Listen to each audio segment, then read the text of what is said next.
자, 여러분 안녕하셨어요. 이번 주는 우리가 이제 공부를 하는 데 있어서 한의학을 조금 맛본다는 의미에서 또 한의학을 아니고 또 사실은 동양 철학, 그러니까 동양의 학생으로서, 예를 들어서 한국인으로서 동양 철학에 대해서 조금 상식적으로 좀 알고 있으면 좋겠다 싶어서 제목을 이번에는 음양오행에 대해서 이렇게 제목을 설정했습니다. 우리가 흔히 이제 음양오행이라는 소리 많이 들어요. 그런데 이게 사실은 언뜻 보면 이제 약간 고리타분한 얘기일 수도 있는데, 거꾸로 말하면은 여러분들이 외국에 나갔을 때 서양 애들 얘기를 할 때 서양 애들 다 아는 이야기, 뭐 오페라 얘기나든지 뭐 로마 이야기 이런 얘기는 별 재미 없어요. 그리고 서양 애들이 더 잘 알아. 우리는 그냥 주로 들어야 돼요. 그런데 어떤 대화의 장소든지 간에 주도권을 잡으려면 남들이 모르는 거, 저 사람이 모르는 거를 내가 갖고 있으면 내가 주도권을 잡아야. 그러면 좌중에서 이게 되겠죠. 그렇기 때문에 서양 애들이 모르는 게 뭘까요? 그거는 가장 한국적인 거, 가장 동양적인 걸 말해줘야 돼요. 그 중에 하나가 뭐 음양오행 철학이에요. 그러면 걔들 잘 모르거든요. 그러면 뿅 가요. 그런 것도 하나의 무기다 라고 저는 생각을 해요. 예를 들어서 저는 국궁을 해요. 국궁. 활을 쏴요. 우리 옛날 활 있죠? 그걸 쏩니다만, 제가 이제 가끔 외국에 나가서 이렇게 사람들과 얘기를 하다 보면은 내가 일부러 국궁 얘기를 꺼내요. 그러면은 딴 사람 몰라요.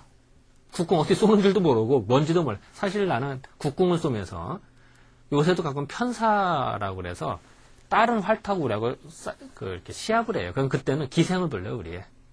기생을 부르고 진짜 돼지 한 5마리 잡고 소 1마리 정도 잡아서 실컷 먹어. 동네 사람들 다 초빙해가지고 잖아요.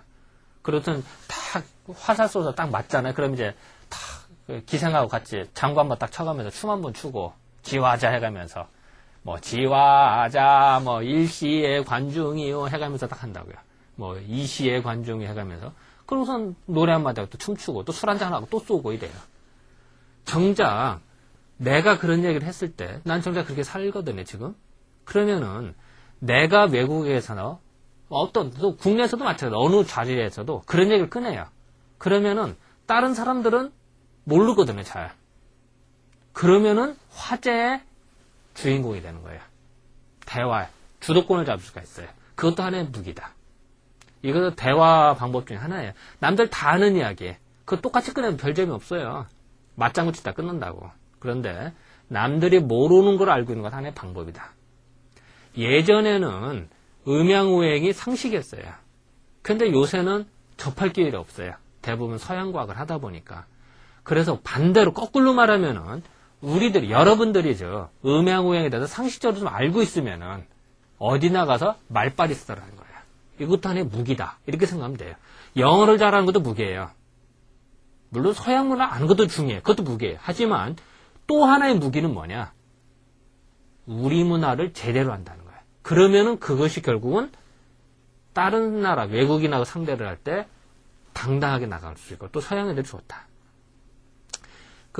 내 친구 중에 하나가 판소리 하는 친구가 있었어요. 그 친구는 판소리 사실은 한다고 했죠. 제대로 못해요. 농부가를 하는데 뭐 두리둥둥둥둥 개갱맥갱맥갱 어럴럴럴 뭐 이런 노래 농부가 뭐 이런 농부가를 부르는데 이 친구는 잘 못해요. 어떻게 보면 이게 돼지 먹던 대로 꽥꽥거린다고. 그런데 이 사람이 외국 나가면은 꼭 농부가를 불러요. 그러면은 서양 애들이 뿅 가. 모르니까 처음 들으니까. 그래서 무조건 뭐 원더풀 해가면서 그 친구는 이제 가끔 만나는데 자기가 외국 나가서 진정으로 애국자가 된 것 같다. 그리고 가장 우리나라 것이 제일 경쟁력이 있더라. 이런 얘기를 해요. 물론 그게 호기심일 수도 있어요. 서양 애들 우리를 봤을 때. 한데 그것에서 시작이 되더라. 이런 얘기. 또 한 친구는 오페라 뭐 서양 가곡 하는 애가 있어요. 그 친구 열심히 불러도 별거 아니야. 샹숑하고 해도. 왜냐면 서양 놈들 더 잘하니까. 그렇게 생각하면 편해요. 그래서 그런 의미에서 우리가 이번에는 동양 철학, 즉 음양오행에 대해서는 알아보자 이런 시간을 가졌어요. 자, 일단 첫 번째로 음양이다. 음이 뭘까요? 양? 뭐 남자 여자 할까요? 해와 달? 글쎄 붙이기나 하죠. 원래 시작은 음과 양은 밝음과 어둠이에요. 밝다 양, 어둡다 딱 대비가 되죠. 그죠? 해와 달 이렇게 생각해도 돼요. 그런 식으로 모든 거에는 대비적으로 생각하기 시작했어요. 예전에 남자가 있으면 여자, 왼쪽에 있으면 오른쪽, 앞에 있으면 뒤 이런 식으로 그렇게 생각하면은 적용 안 되는 데가 없어요. 양지가 있으면 그늘이 있고, 그죠? 합격을 하면 불합격이 되고, 그죠? 우리 상식적으로 항상 그렇죠. 그래서 그거를 음양이라는 개념으로 다 붙이기 시작했어요. 우리가. 제가 한 게 아니라 우리 선조들이. 우리는 또 언제 생각하면 이런 거는 다 중국에서만 다 했다. 그렇지 않아요. 중국도 했습니다만 우리도 플러스 앤드 같이 했다는 얘기예요. 우리가 만든 것도 많아요. 그래서 음과 양은 항상 대비적인 거다. 자, 그러면은 예를 들어서 항상 음은 항상 음이냐? 예를 들어서 낮이다. 그러면 항상 양이냐? 그러면 낮인데 갑자기 천둥번개가 쳐가면서 구름이 끼고 어두워졌어요. 그럼 과연 그걸 깜깜해졌어. 그걸 음으로 볼까요? 양으로 볼까요? 또 한밤중인데 형광등을 켰어. 그럼 이거 음으로 볼까요? 양으로 볼까요? 애매해진단 말이에요. 즉 음과 양이라는 개념은 상대적인 개념이다. 대비적인 거다라고 생각을 해야 돼요. 항상 똑같은 게 아니에요. 예를 들어서요. 우리가 사람을 볼 때 어떻게 얘기하냐면은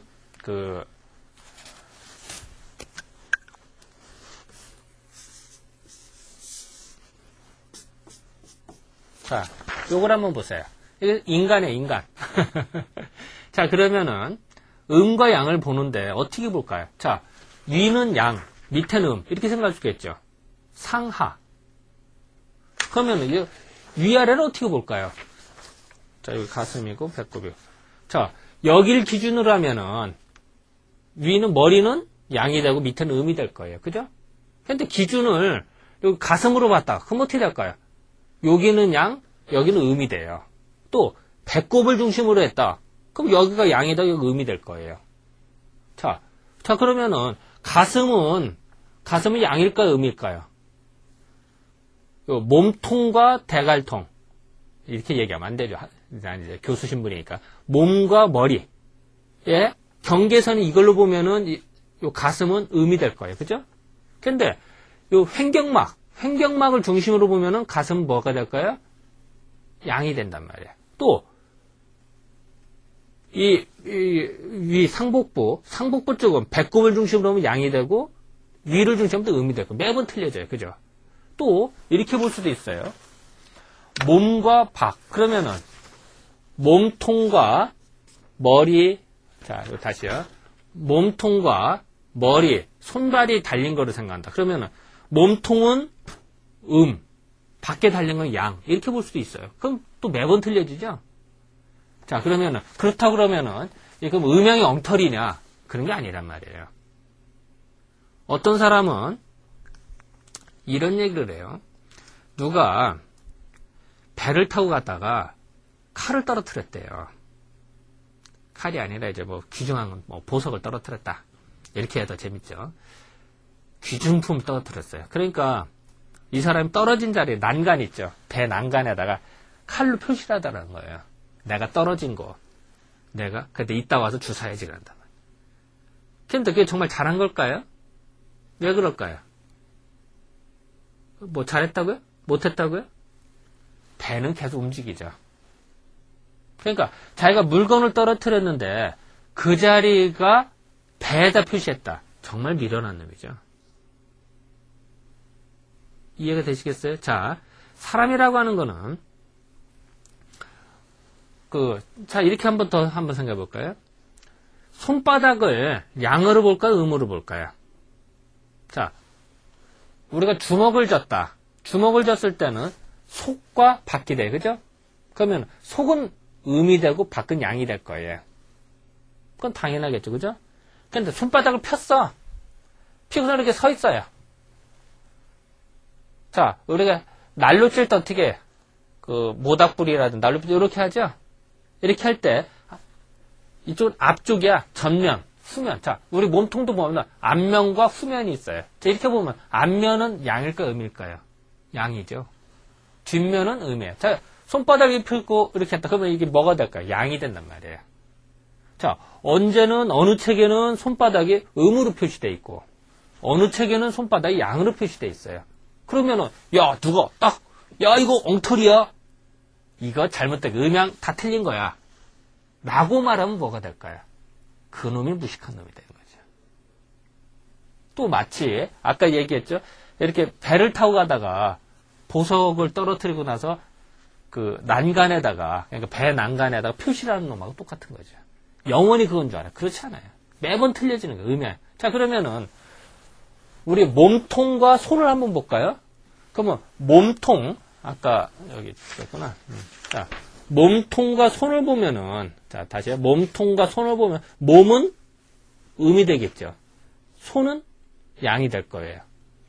그런데 또 손만을 본다. 그럼 어떻게 될까요? 손만을 보면은 자, 화면 짝. 손만을 보면 이게 음이 되고 요건 양이 될 거예요. 요걸 기준으로. 그죠? 자, 다시요. 손만을 본다면 요건 음이 되고 요서부터 요거는 양이 될 거예요. 또 그러면은 또 반대로 여기서부터 따져볼까요? 하면 요기서 그러면 여기서부터 여기는 음이 되고 요건 양이 될 거예요. 자, 그럼 이제 손목을 잘랐어. 손목을 잘라서 보면 어떻게 될까요? 또 요만큼은 음이 될 거고 요건 양이 될 거예요. 손가락은. 또 손가락을 자르면 어떻게 될까요? 요건 음이 되고 양. 매번 틀려지죠. 음양의 기준에. 즉, 자 다시 말하면요. 음과 양이라고 하는 거는 상대적인 거지 절대적인 게 아니란 얘기예요. 그거를 명심하세요. 자, 햇빛이 떴다. 태양이 빛나면 그걸 양으로 볼 수가 있어. 근데 한낮인데도 구름이 꼈어. 비가 와. 그럼 그걸 양으로 볼까 음으로 볼까? 햇빛 쨍쨍 찌는 거에 비하면은 음이 되겠죠. 비가 오니까. 하지만 한밤중에 비하면 어떻게 될까요? 양으로 보죠. 다시 예를 들어 낮 12시에 비가 왔다. 비가 오는 날이에요. 구름 끼고. 그럼 그걸 양으로 볼까 음으로 볼까요? 기준에 따라 틀리다는 얘기예요. 햇빛 쨍쨍 찌는 거에 비하면은 낮에 비가 오니까 음이 될 것이고 한밤중하고 낮을 비교하면은 비록 비가 온다더라도 양이 되겠죠. 이렇게 달라진다. 이것이 음양의 기준이에요. 자, 다시 말하면요. 음양은 절대적인 거 아니라 상대적인 거다. 하나 더 얘기를 해볼까요?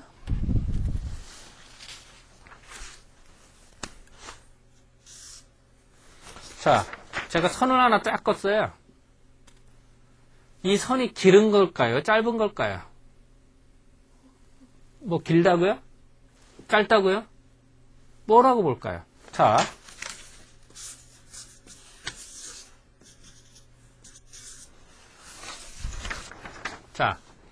A에 비하면은 C가 어때요? 길죠. 또 B에 비하면 뭐가 돼요? 짧죠. 즉, 요 C라고 한 거, 내가 아까 처음에 그린 게 C예요. C라고 하는 거는 상대적으로 길을 수도 있고 짧을 수도 있어요. 즉, 절대적인 게 아니라 우리가 뭘 말할 때 뭐가 길다. 길다라고 하는 거는 짧은 게 있으니까 길은 거예요. 누가 공부 잘한다. 못하는 놈 있으니까 잘하는 거예요. 간단해요. 다 잘하면은 잘하는 게 아니야. 못하는 놈이 있으니까 잘하는 놈이 생기는 거예요. 또 잘하는 놈이 있으니까 못하는 놈이 생겨요. 그게 이치예요. 그거를 고집할 필요 없는 거예요. 그게 이 세상의 이치다. 자, 다시 말하면요. 뭐든지 절대적인 게 아니다. 상대적인 거다를 인식을 해야 된다. 요런 기준을 갖고선 옛날 책을 봐야, 옛날 음양오행 사상을 봐야 이해가 되는 거지. 어느 책에서는 머리를 양이라고 봤는데 어디는 음으로 봤다. 이거 동양책 엉망이야. 틀린 거야. 라고 하면 그놈이 엉터리다. 다시 말할게요. 음과 양 이런 개념은 상대적인 거다. 절대적인 게 절대 아니다. 라는 거를 잊지 마세요. 그것이 이 강의의 핵심이에요.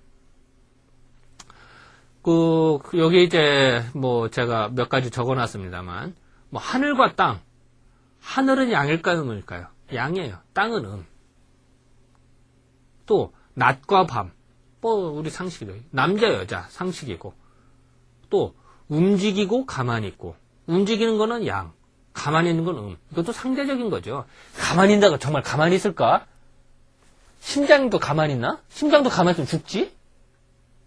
그러면 죽은 사람의 심장과 산 사람의 심장을 보면 어떻게 될까요? 똑같은 심장끼리 비교했을 때. 산 사람은 양, 죽은 사람은 음. 이렇게 비교가 되겠죠. 산 사람이라도 가만히 있는 것과 달리기 뛰는 거. 달리기 뛰면 양, 가만히 있으면 음. 이해가 되시겠죠? 이런 식으로 기준을 잡아야 된다. 항상 덜죄되는 게 아니다. 라는 거를 이해를 하셔야 되겠어요. 이제 제가 음양 이 얘기는 더 얘기하면 잔소리인 것 같고, 어쨌든 상대적인 거다. 이걸 잊지 마세요. 그리고 이제 그 다음에 이제 오행인데요. 얘 어떤 무식한 놈이, 우리가 이제 오행이다. 그러면 흔한 말로 목화토금수를 말해요. 이 세상에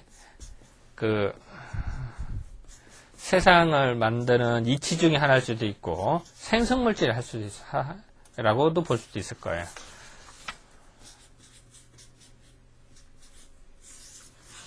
자, 오행이라고 하는 건 이런 식으로 목, 화, 토, 금, 수로 봐요.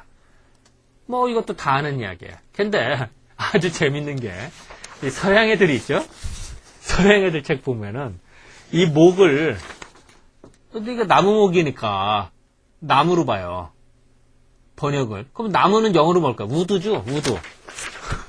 그래서 어느 책 보면 이렇게 우드 맞나? 이거 우드가 맞나? 불이다. 불화자다. 그럼 파이어 이렇게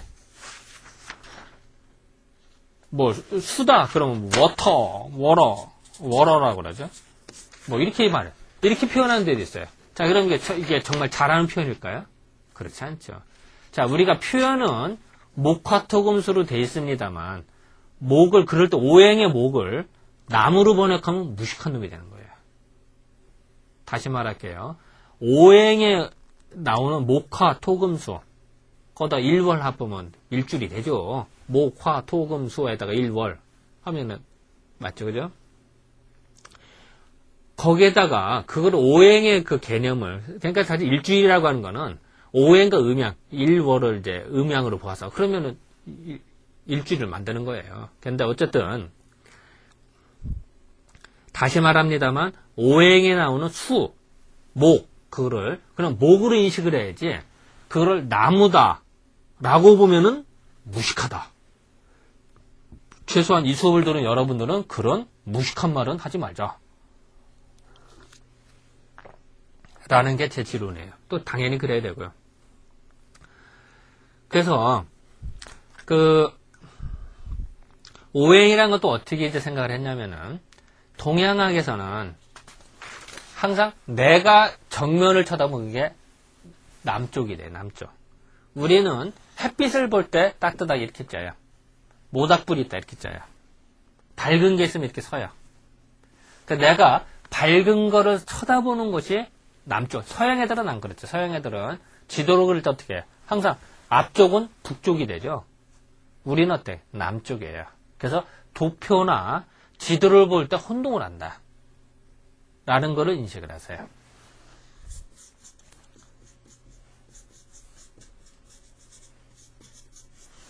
자, 그리고 동양학문에서는 내가 중심이에요. 내가.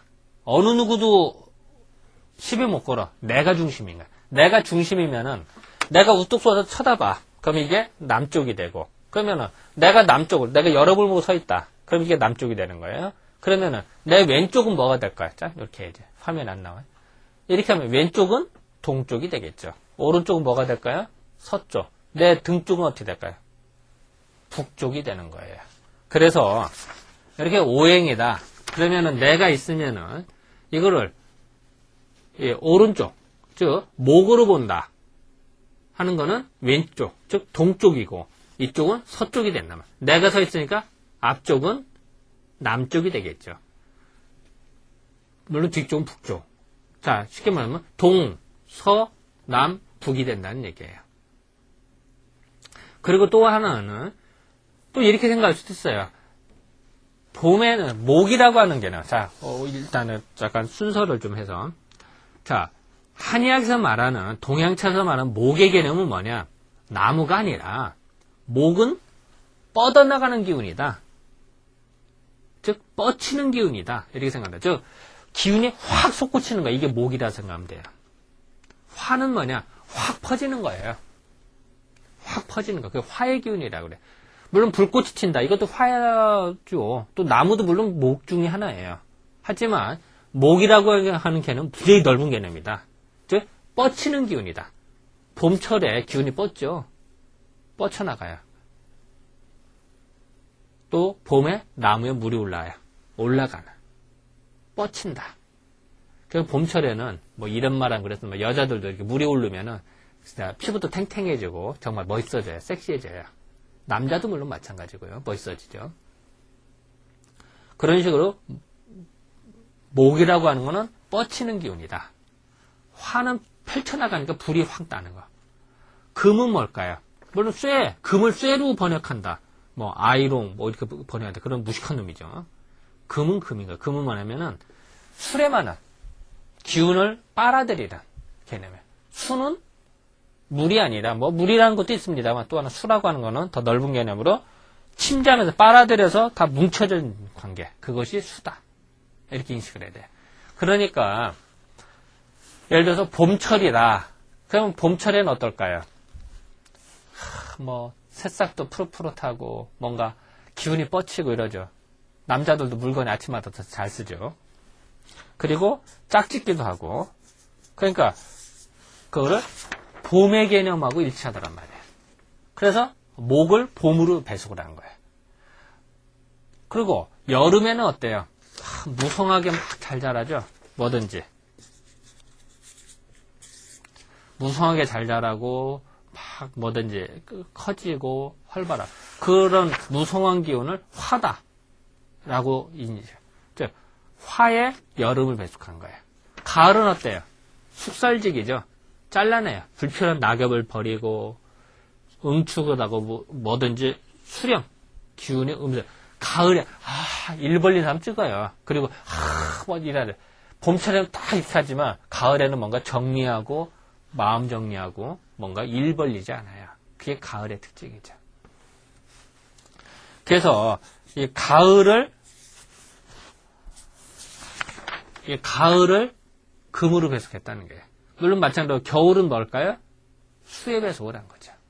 그래서 오행이라고 하는 개념은 원래는 그냥 단순하게 목이다, 화다, 수다, 토다 이런 개념은 뭐 뻗친다, 뭐 수렴한다, 뭐 퍼진다, 뭐 기타 등 이런 어떤 의미였습니다만 그거를 삼라만상의 현실에 봤어요. 그랬더니 동서남북을 대비하는 게 다 잘 맞네. 또 추나 추동의 개념으로 보니까 또 잘 맞네. 또 인간이 태어나고 뭐 이렇게 생각해도 돼요. 아이고 이게 왜 잘 안 오냐. 자, 봄철에는 아침이고 여기는 점심이고 저녁되고 한밤중이다. 이렇게 생각해도 돼요. 또 봄, 여름, 가을, 겨울 이렇게 생각해도 되고 또 어린아이, 유년기, 청년기, 뭐 장년기, 노년기 이렇게 봐도 될 거예요. 자, 붙이기 나름이죠. 즉 오행이라는 개념을 붙이기 시작했어요. 뭐든 뒤에. 예를 들어서 이제 이목비고 귀, 눈, 코 이것도 붙였어요. 간신비패신 그러니까 오장육부라고 그러죠. 오장육부도 오장에 붙여봤어요. 이렇게 붙여본 거예요. 자, 원래부터 있었던 게 아니라 이 삼라만상의 자연은 옛날부터 있어 왔어요. 있어온 데에다가 오해라는 개념을 만들어 보고 그러고선 적용을 해봤더니 기가 막히게 잘 들어맞다는 거예요. 그래서 이 오행이라는 개념을 확대 해석하기 시작했어요. 언제? 한나라 때. 물론 그 얘기는 이제 춘추전국 시대 때 아주 많이 더 됐고요. 한나라 때는 그걸 완전히 정리를 해요. 한나라 초기에. 진시황 다음에 한나라죠. 그러다 보니까 모든 데에다 적용을 하다 보니까 때로는 무리수를 두기 시작했다는 거예요. 자, 예를 들어볼까요?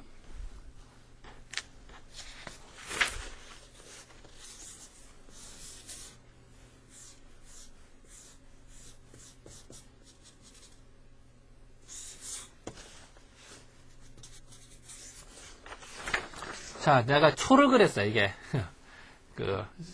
촛불 타는 것 같아요. 제가 예를 들은 거니까요. 자, 이 촛불 타는 거를 오행으로 표시해 볼까요? 어떻게 된다고요? 한번 해볼까요? 자, 촛물이 있다. 촛물을 수로 볼 수 있겠죠. 촛물이니까. 그죠? 요 심지가 있어, 심지. 심지를 뭘로 볼까요? 토로 봐요, 토. 토. 잘 안 보이네. 토로 봐요. 또, 불꽃이 올라갈 때는 여기다 확 올라가요. 그리고 끝에는 흔들려요. 다시 볼게요. 불꽃이 올라가는데, 밑에서는 확 올라가고 밑에는 흔들려요. 여러분 잘 많이 보죠. 확 올라가는 걸 아까 뭐라고 그랬어요? 목이라고 했죠. 그리고 아까 흔들리는 건 뭐라고 했어요? 번창하고 흔들리는 거를 화로 볼 수가 있어요. 자, 그럼 금은 뭘로 볼까요? 공기와 불꽃의 경계. 다시 볼게요. 불꽃과 공기의 경계선. 그거를 금으로도 볼 수 있다는 얘기예요. 자, 그러면은 이 촛불 타는 거에도 오행을 다 붙인 거예요. 자, 그러면은 만약에 금을 쇠로만 인식했다. 그럼 이해가 될까요? 절대 되지 않죠. 아, 무슨 불꽃이 쇠야? 다 화지. 말이 돼? 아, 말 돼요? 안 되죠. 근데 동양학문에서 이렇게 본다는 얘기예요. 즉, 아까도 얘기했습니다만 오행에서 말하는 목화토금수는 뭐 나무, 쇠가 아니란 얘기예요. 뻗치는 기운이나 수렴하는 기운이나 경계선 이런 개념으로 보기 때문에 즉 금은 수렴하는 거고 그 경계선을 의미하거든요. 그러니까 불꽃의 경계선을 금으로 본다는 얘기예요. 이해가 되시겠어요? 이런 식으로 대비를 하는 거예요. 오행은. 자, 그럼 또 한 번 더 예를 들어볼까요? 내가 여러분을 때렸어. 자, 아니면 뭐 내가 주먹질을 한다. 딱 쳤어요. 들어왔어요. 이걸 오행으로 표시해 볼까요? 자, 내가 여기서 준비해서 때리려고 할 때는 때리기 전 어때요? 최대한 움츠려요. 용수철이 최대한 치려면 어때요? 최대한 눌렀다가 쳐야 최대한 치죠? 그게 용수철이에요. 다시 말할게요. 우리가 뭘 주먹으로 때린다. 최대한 응축했다가 폭발을 해요. 아, 때리는 놈이 요새 이렇게 때리는 거하고 했다가 때리는 거하고 누가 더 셀까요? 당연히 응축했다가 발사하는 게 더 잘하는 거죠. 그러니까 최대한 수렴하는 걸 뭘까요? 수로 봐요, 수. 목화통무새 수로 볼 수가 있어요. 그리고 내가 이제 때리기 시작해요. 주먹이 나갔어요. 주먹이 이렇게 나갈 때는 어떻게 될까요? 처음에는 일직선으로 나가죠? 힘을 전투 빼서. 이거 목이에요, 목. 근데 마지막에 이렇게 나가서 딱 때려. 요 순간에는 아무리 정밀해도 나가면 흔들리겠죠. 내가 좀 과장해서 합니다만 마지막에 미세하게 쓰려. 이걸 화로 볼 수 있죠. 화. 그리고 때려서 딱 멈췄어요. 경계선이죠. 금으로 봐요. 수렴하는 건 수. 다시 볼게요. 자, 응축했어요. 아까 응축한 게 수라고 그랬죠. 수. 목. 나가요. 화. 떨려요. 멈췄어요. 금. 이제 들어오고 있어요. 수로 봐요. 그러면 토는 뭐냐? 아까 목, 화, 토. 금, 수. 금은 빨아들이고 아까 금을 빼면 거나. 자, 목 나간다. 화 떨린다. 토 경계선 멈췄어요. 그걸 경계로 수렴하기 시작해요. 금. 다 들어왔어요. 수. 자, 내가 아까 처음 설명은 딱 멈춘 거를 금으로 봤죠. 그렇게 봐도 돼요. 그때서부터 시작이네요. 또 그 경계선을 토로 봐도 돼요. 그러면 어떤 생각하면 앞에 전자훈련은 맞았고 후자고 틀리니까 이게 틀렸나 모순이네. 그게 아니에요. 다 맞는 이야기죠.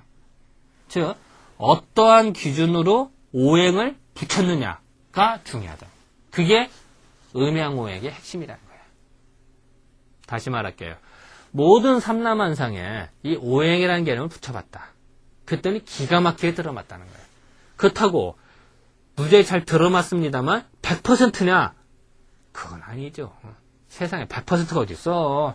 아무리 지금 뭐 과학이 일어나 100% 일 놀려가지고. 하다부터 뭐 상대성 원리다. 그럼 상대성을 안 맞는 게 있다는 거 아니야. 유클리드 기하학이 안 맞는 게 있다는 거 아니야.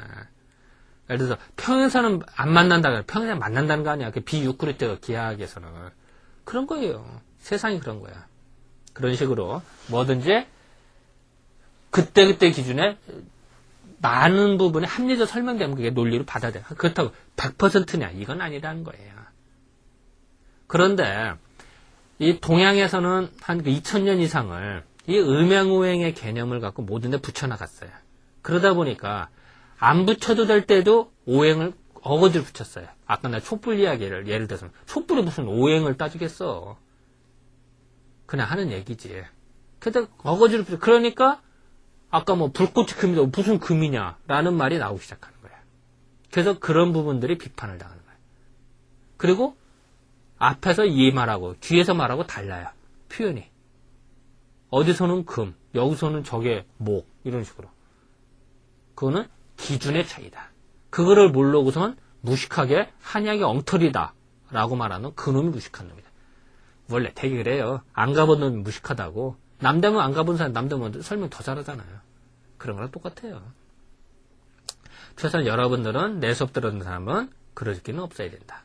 그래서 이 오행을 굳이만 붙이면 맛을 또 비교를 해요. 그걸 오미라고 그래. 오미. 그 식초맛, 신맛을 어디다 볼까나? 목으로 배수를 했단 말이에요. 또 쓴맛은 화, 뭐 단맛은 토, 그 다음에 매운맛은 금, 짠맛은 수, 이런 식으로 모든 데 붙여놓기 시작했다. 소리, 우리 뭐 음상각치로 얘기하죠. 각치궁상우, 목화토금사인데 각치궁상우로 하기도 하고 추나추동 하기도 하고 간신비패실, 간을 목으로 보고 심장 이렇게 보고. 그러면은 또 언뜻 생각하면은 자, 이 얘기를 해볼까요?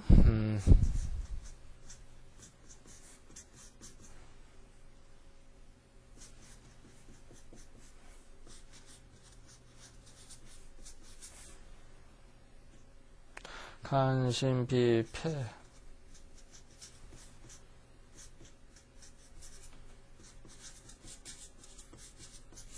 자, 제가 이런 말을 썼어요. 간목이다. 간을 목으로 배속을 시켰어요. 심하다. 심장을 화로 배속하고, 그 다음에 폐금이다. 폐를 금으로 배속하고, 신수, 심장 수로 배속을 해요. 이게 기존의 한의학에서 이랬어요. 자, 이게 이 얘기는 간이라고는 뻗치는 기운이 많다라고 본 거예요. 간의 기운을. 그래서 간땡이 우리 벗다 그러죠. 뭐 겁없이 하는. 그러니까 간이 벗었으니까 목으로 배속하. 목이 시작하고 겁없이 나가는 거니까. 심장이다. 심장 뭐 우리가 심장 열 받는다고 그러죠. 그 열 잘 받아요. 그래서 화로 보고. 폐다. 수렴하는 거다. 제일 위에서 이렇게 감싸기 위해서 수렴하는 거다. 그래서 금으로 보고. 심장 수로 이렇게 보여요. 자, 그런데 또 사상의학에서는 또 어떻게 보느냐? 이거는 이제 기존의 한의학. 그래서 그런데 사상의학에서는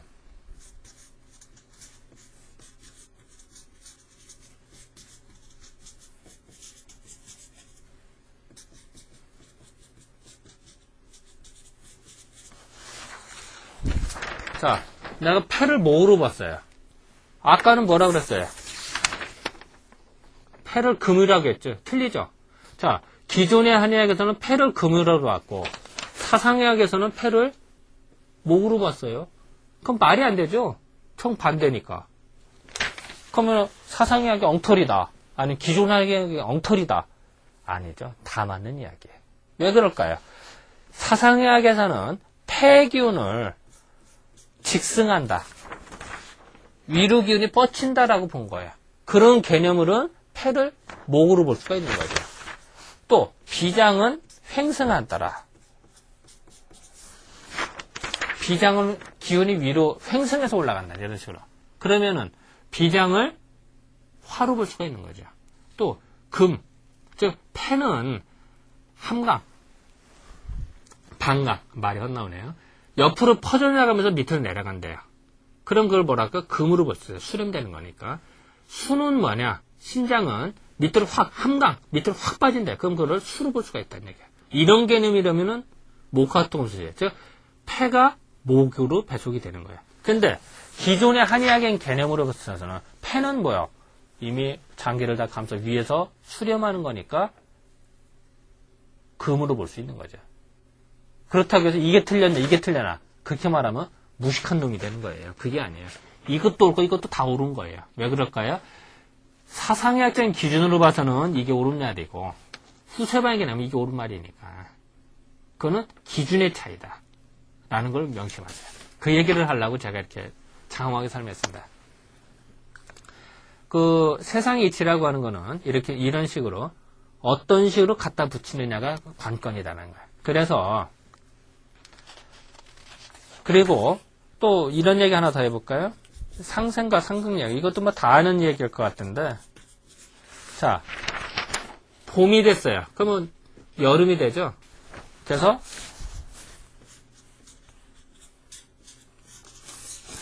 이런 식으로 목에서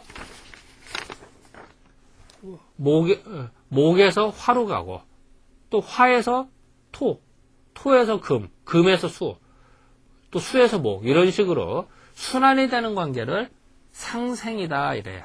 그래서 이러면 다 뭐든지 잘 된다 이런 얘기. 상생. 여기서 뭐 상생정치 이런 얘기하죠. 상생한다. 그런데 이제 반대로 나무를 자를 때는 뭘로 잘라요? 금으로 잘라죠. 쇠로 잘라죠. 나무를. 그러니까 금극목. 금은 목을 이길 수가 있대요. 그래도 목은 또 뭘 이겨요? 목은 목극토. 나무는 토를 이길 거예요.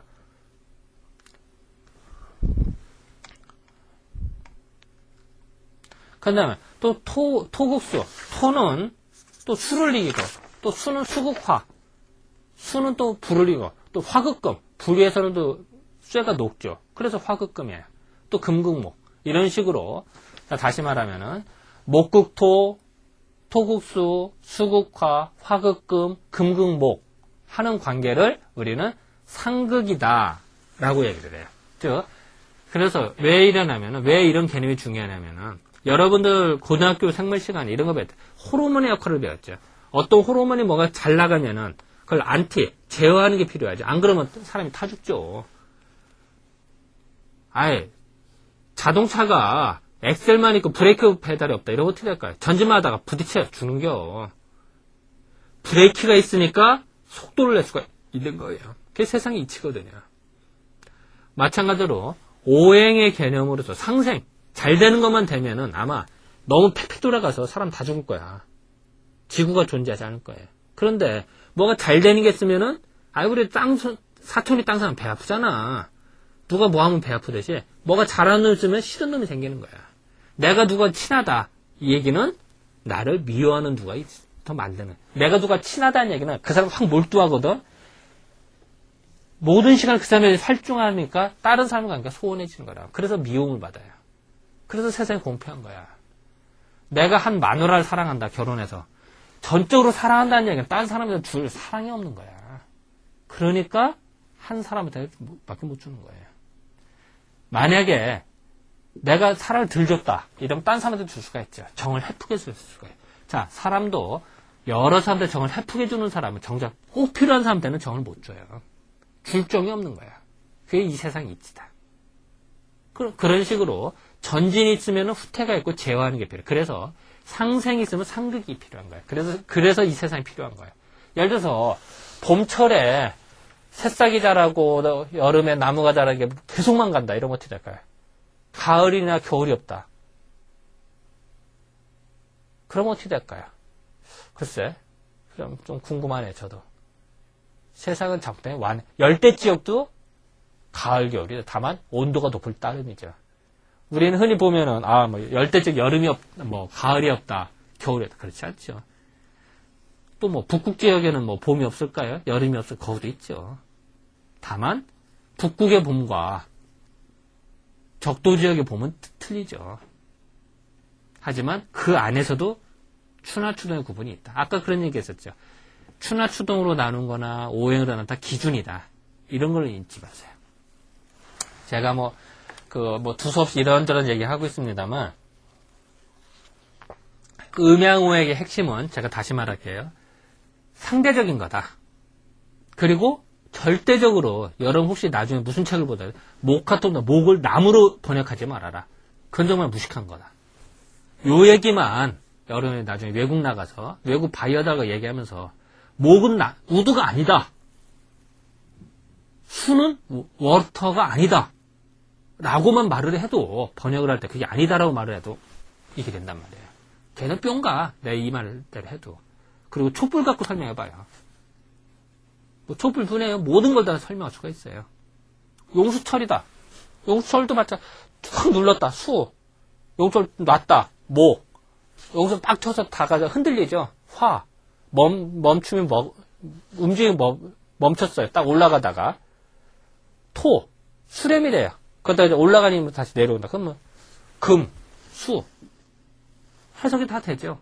그런 식으로 갖다 붙인 거다. 그렇다고 모든 게 담았다라고 하면은 또 모순이다. 아까도 했습니다만 하나의 철학이에요.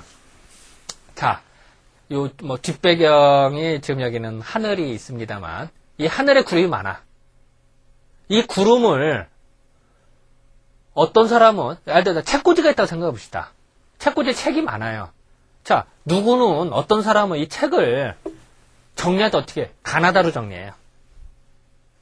누구는 책 크기별로 정리해. 공부 못하는 애들이 그렇게 하죠. 잘하는 애들은 어떻게 할까요? 내용별로 정리하죠. 이해되시겠어요? 그래도 그 책은 그 책이죠. 자, 내가 이 뒤에 있는 구름을 이렇게 해석을 한다. 하기 나름인 거예요. 다만 책을 찾는데 책꽂이를 예를 들면 가나다로 정리한 게 편리한 사람이 있어요. 그래서 책을 더 잘 찾고 효율적으로 하는 사람이 있고 내용별로 정리해야 편한 사람이 있고 책 크기별, 색깔별로 정리해야 좋은 사람이 있어요. 공부 되게 안 하는 놈들이 뭐라고 그랬어요? 크기별로 정리하죠. 하지만 그 사람은 그 사람들에게 노하우예요. 중요한 거는 이 삼라만상에 자연이 먼저 있었고 이치를 논리를 나중에 만들었다는 거야. 자, 음양오행이 있고선 세상을 만든 게 아니에요. 해와 달은 옛날부터 있어 왔어. 인류가 태어나기 전부터 있어 왔어. 해와 달, 오행의 개는 봄, 여름, 가을 계속 있어요. 다만 그거를 인간이 음양, 여기서부터 여기까지 봄, 여기서부터 여기까지는 여름 이라는 식으로 구분을 하고 그 잣대에 맞춰서 설명을 했더니 해석이 잘 되더라는 거예요 뿐이에요. 내가 다시 말하면은 논리가 있어서 자연이 있는 게 아니라 자연이 있는 걸 어떻게 해석하기 위해서 논리를 만들어낸 것뿐이 인간이. 음양오에는 허구를 만들어낸 거야. 그걸 만들어내서 해석을 한 거였어. 그때는 잘 되더라 그래요. 예를 들어 사람이 태어났다. 이거는 목의 개념이다. 사람이 장년이 됐다. 막 한참 청년기 막 활동한다. 활발해. 화다. 이제 나이 40, 50 넘었다. 60 됐다. 그러면 뭔가 수렴하기 시작하죠. 뭔가 정리할 때. 금이다. 70대, 80대 됐다. 그러면 활동 별로 안 하죠. 수다. 이렇게 이런 식으로 갖다 붙인 거란 말이에요. 그런데 해석이 잘 되더란 말이야. 이해가 되시겠죠? 마찬가지로 뉴턴의 만륜의 법칙이다. 그런 얘기죠. 뉴턴이 사과 떨어진 거 보고 알았다 그러죠. 만륜력 논리를 만들고 사과가 떨어졌을까요? 그렇지 않죠. 사과는 옛날부터 떨어졌어. 지구는 옛날부터 태양을 돌았어요. 만륜력, 상대성 원리 때는 중력 이런 이론 때문에 됐을까? 그렇지 않아요. 옛날부터 있었던 거를 논리를 만든다. 허구를 만들어서 만륜력을 허구를 하나 만들어서 잣대를 대서 봤더니 해석이 기가 막히고 잘 들어맞다는 거야. 이 책꽂이를 정리하는데 내용별로 정리해서 잘 되더란 말이야. 아니, 가나다로 했더니 더 빨리 찾고 해석이 잘 되라는 거야. 그렇다고 다 될까요, 그게? 그렇진 않죠. 허점이 있는 데가 있죠. 가나다로 아무리 해도 불편한 게 있고, 내용별로 정리해도 불편한 게 있는 거예요. 색깔별로 정리해도 불편한 게 있는 거예요. 그렇다고 색깔별 정리가 나쁜 놈이다? 그렇지 않아요. 좀 비효율적, 이 말을 할 수 있을지언정, 그거 나름대로 색채감이 있는 거예요. 아유, 까만 책을 밑에다 놓고, 좀 밝은 책을 위에다 놓으면은 안정되지. 그리고 보기에도 멋있지. 근데, 밝은 책을 밑에다 놓고, 어두운 색을 위에다 놓는다. 그러면 좀, 어색하죠. 그것도 일리가 있는 거야. 다 틀린 거 아니에요. 우리는 흔히, 내 논리가 맞아 나른다고 너는 틀리다. 이라는 식으로 그건 아니에요. 이 세상의 이치는 상대적인 거다. 그리고 이럴 때는 이게 더 편리할 수도 있고 저럴 때 이게 편리할 수도 있다는 걸 인정을 해야 되는 거야. 그래서 이 세상, 그러니까 옛날에는 음양이라는 개념을 다 해석을 했다가 또 한편은 오행이라는 개념을 다 해석을 했다. 그랬다가 원래는 각각이었어요. 이거를 합쳐서도 설명을 해. 그게 음양오행이에요. 우리는 흔히 음양오행 같은 논리를 생각해. 그렇지 않아요. 전혀 다른 논리였어요, 사실은. 얘기라는 책을 보면 전혀 다른 논리예요. 음양 따로 오행 따로. 그래서 그거를 합쳐서도 설명했더니 잘 되더란 말이에요. 그것도 설명하는 거야. 또 마찬가지로 음양을 설명하는데 거기다가 서양의 만류력을 아인슈타인의 이치란 이걸 같이 설명한다. 가능한 거예요. 그것이 진정한 학문의 발전인 거지. 고리타 음양만 붙들고 있다. 미련한 놈이죠. 정말 무식한 놈이죠, 그게. 그러고서 또 그걸 비판한다. 더 무식한 놈이죠. 이 세상 이치가 다 음양 안에 데가 없는데. 또 그렇게 맞추면 답안. 그래서 내 친구 중에 하나도 뭐 이름은 말하기는 그렇습니다만 이제 그 생명과학연구소에 지금 이제 서울대 교수로 간 친구가 있는데 그 사람은 이제 고추를 연구한 친구였어요.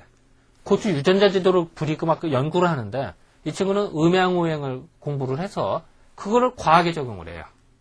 그래서 실험을 하니까 더 잘 돼, 결과가. 왜냐면은 자, 깜깜한 밤중에 등불이 하나도 없어. 그때 맨 땅에 헤딩하듯이 그냥 아무데나 걷다가 수렁창에 빠지기도 함정에 빠지는 것보다 흐릿한 불빛이 있어서 길이 어설프게 보여요. 그 길을 걸어가는 사람하고 누가 더 유리할까요? 당연히 후자죠. 즉 음양오행이라고 하는 거는 음양보다 동양철학이나 또 사상의 은행은 무수히 많은 경험의 축적이에요. 몇백 년, 몇천 년의 경험의 축적이 된 거야. 다만 왜 그런지는 몰라. 맞춘 것 뿐이니까. 근데 과학계에서나 뭐든서나 그 논리를 알아서 적용을 하면은 방향이 보인다는 거예요. 그럼 그것이 합리적인 거죠. 고리탑으로 옛날로 돌아간다. 그럴 수도 없어요. 여러분도 뭐 자전거 타다가 가마 타고 뭐 걸어 다닐 수 있어요? 힘들지. 못하지. 여러분 요새 휴대전화 없어봐. 하루도 못 살걸? 컴퓨터 없어봐. 꽤나 힘들 거예요. 인터넷 안 돼봐. 좀 괴롭죠. 텔레비전 없어도 힘들죠. 이런 식이에요. 그런데 뭐 옛날도 불가능하죠. 그것도 옛날에 엉터리 이건 아니죠. 그 지혜를 살려야 된다. 자, 좀 정리하면요. 제가 오늘 말하는 거는 음양오행이나 사상의학 이런 거 논리들은 논리가 있고 현상이 있는 게 아니다. 현상이 있는 거를 해석하기 위한 방편의 도구일 따름이에요. 이 도구가 다 맞나? 그렇지 않죠. 하지만 보편타당한 것도 많더라. 그거 장점을 취득해야 된다. 이런 말을 하려고 하는 거예요. 이것이 강의의 핵심이지. 뭐 고리타분해 이걸 외워라. 그럴 필요도 없고 할 필요도 없는 거예요. 그래서 어쨌든 제가 뭐 이런저런 이야기를 했습니다만 이번 주 시간에는 음양오행의 개념은 상대적인 거다. 그리고 논리는 만든 거다. 그리고 보편타대 많이 맞더라. 몇백 년 몇천 년 해봤더니 편리하다는 거야. 아까 책꽂이를 내용별로 편리하다는 얘기야. 예를 들어서. 그런데 따른 노하우가 많더라. 이런 노하우를 응용하는 것도 잘하는 거다. 라는 거를 제가 이 강좌에 말씀드립니다. 자, 이번 주 수업은 이 정도로 맞출까요? 네, 감사합니다.